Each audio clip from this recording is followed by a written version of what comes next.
El grito se ha convertido en la viva expresión de la angustia, pero también en un icono universal. Vamos, es que tiene hasta su propio emoji, e inspiró una de las sagas de terror más famosas de todos los tiempos. De hecho, es muy común encontrar merchandising de esta obra. Yo, por ejemplo, tengo este Lego, que es súper chulo, no admito discusión, pero en realidad poca gente sabe lo que representa este cuadro. Edvard Munch, o Edvard Munch, como quieras pronunciarlo, pintó esta escena al menos 4 veces, en un intento de representar la angustia que le producía el mero hecho de existir. A veces te entiendo, tío.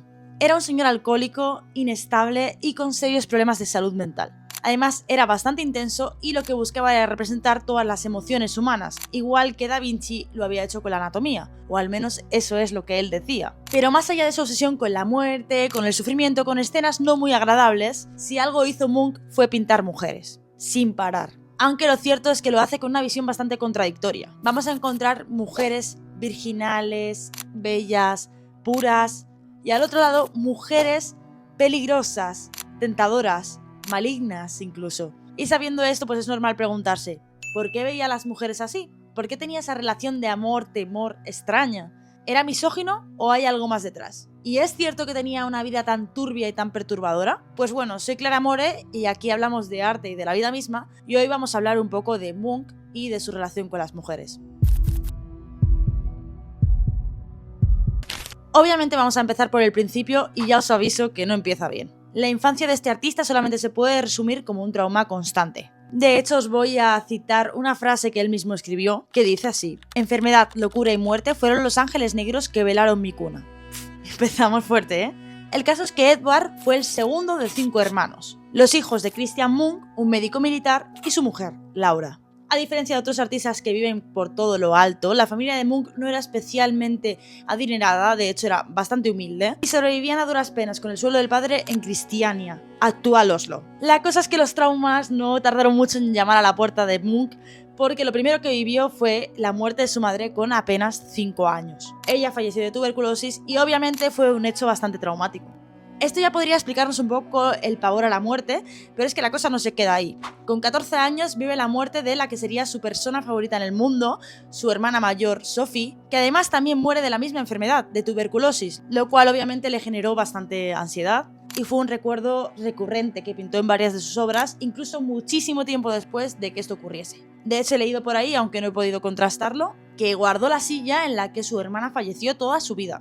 Esto no sé si es cierto, pero lo que sí que os puedo confirmar es que tiene varias obras sobre este tema, y de hecho hay una que representa a Sofía en su lecho de muerte, que para mí es uno de los mejores cuadros que tiene Munch y seguramente uno de los mejores cuadros de la historia. Esto ya podría ser suficiente, pero no se queda ahí, porque además, tras la muerte de su madre, su padre, que ya era estricto de por sí, se refugia en la fe y se hace aún más estricto. Y además, Munch era un niño bastante enfermizo, solía ponerse malito, y pasó toda su infancia medio encerrado en casa, esquivando un poco la muerte y leyendo cosas que no eran para niños.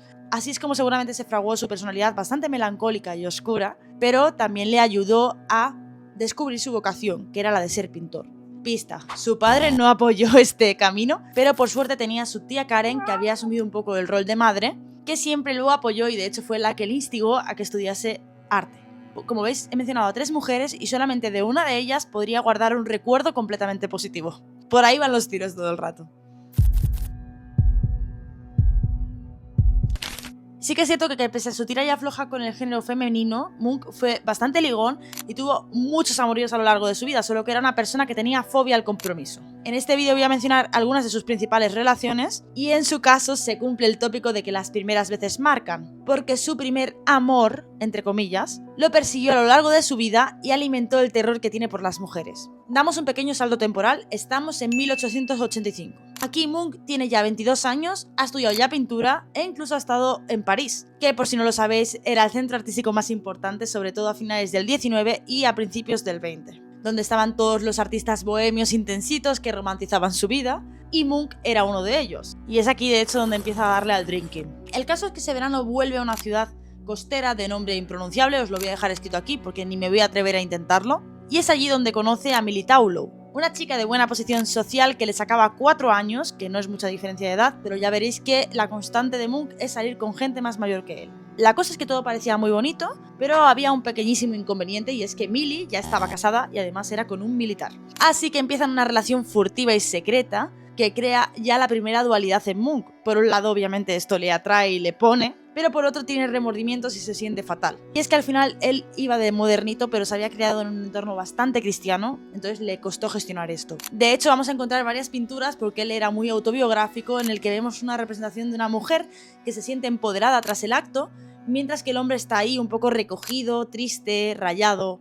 La cosa es que es una relación que dura bastante poco, pero a Munch le marca de una forma bestial. De hecho, unos años después, Millie se casa con otro hombre y seguramente esto al pintor le afectó. Como os comentaba, vamos a encontrar bastantes obras en las que representa este amor con Millie, un amor entre comillas prohibido, y que no siempre es malo, obviamente. A mí me gusta poner el ejemplo de La Voz, que son 2 cuadros que pinta de un recuerdo que tiene con ella, y de hecho lo explica en un dibujo preparatorio que hace de estas obras, en el que escribe: tus ojos son tan grandes como la mitad del cielo cuando estás cerca de mí, y tu cabello tiene polvo dorado, y no puedo ver tu boca, solo mira, sonríes. Si por algo es famoso Munch más allá de por su obra El Grito, es por sus autorretratos. Y de hecho a mí me gusta un montón porque me parece el ejemplo perfecto de que el autorretrato no es un género sin más, sino que nos aporta mucha información y para mí es uno de mis géneros favoritos. En el caso de Munch se ve muy bien cómo sus selfies, entre comillas, nos dejan ver su desarrollo tanto físico como psicológico. Y es que en su propio rostro se ve lo atormentado que estaba.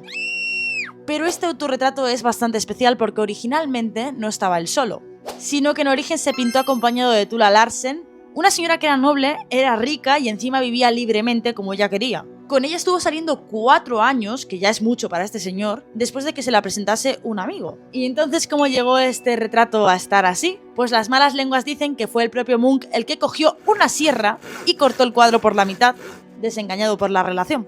Sea esto mitológico o real, la relación entre Munch y Tula fue bastante turbia y tóxica. Una relación marcada por los celos, por el alcohol y por la violencia. Es importante remarcar que este pintor tenía un deseo incontrolable por las mujeres, pero además les tenía pánico, terror absoluto. Entonces, desde luego, si creían el amor, no era un amor convencional.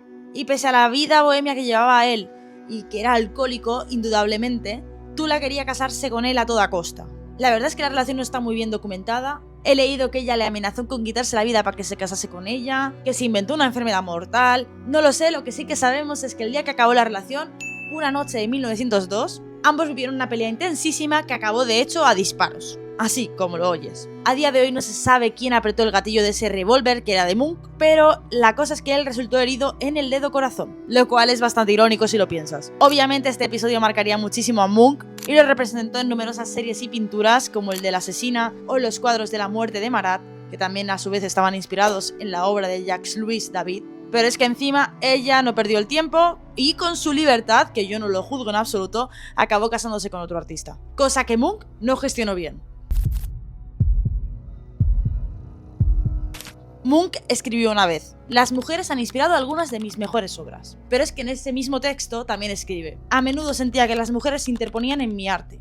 Y creo que esta cita resume a la perfección esa ambigüedad que llevo comentando todo el vídeo, de amor, odio, fascinación, terror por las mujeres. Y lo siento, pero para entender esto es importante hablar un poco del contexto del momento, porque Munch no vivió una época cualquiera. La verdad es que en el siglo XIX se popularizó aún más la idea de la mujer como ser pasivo, sin más peso que el de la reproducción. Suena duro, pero es así. La cosa es que en contraposición surgen los primeros movimientos feministas que luchan por la emancipación de la mujer, por sus libertades. Como os decía, Munch se crió en un entorno bastante convencional y aunque se movía con bohemios modernitos de pensamiento más o menos abierto, seguramente se quedó impactado con estos cambios sociales y reflejó sus tensiones en las obras. Como os decía, no cabe duda de que la mujer tiene un papel fundamental en la obra de Munch, pero no siempre de forma positiva. Por un lado tenemos los retratos que le hace a sus hermanas, o la serie de Los besos, en los que vemos a una pareja fundida que casi pierde su propia identidad, pero muchas veces va un poquito más allá y las mujeres aparecen como un ser peligroso que atrapa al hombre y anula su razón. El ejemplo perfecto yo creo que es el de Mujer Vampiro, que es una serie de pinturas en las que la mujer domina a la pareja completamente, que es ahora el sujeto pasivo de la relación. ¿Veis por dónde estoy yendo?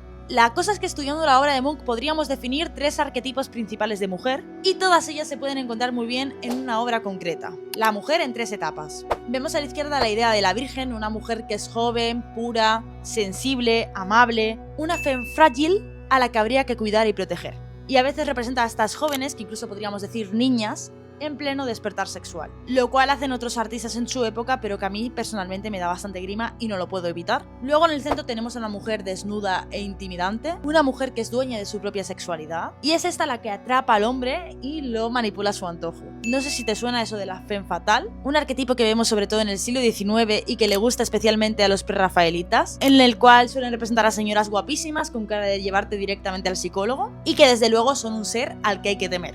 Y finalmente a la derecha vemos a la viuda, una mujer que ya representa un poco la muerte y que de hecho tiene a su lado a un hombre que está un poco como atrapado en sus garras. Si os parece que todo esto está cogido con pinzas, que yo sé que va a venir un comentario así, os lo voy a resumir con una frase que dijo el propio artista. La mujer es al mismo tiempo una santa, una prostituta y una devota infeliz.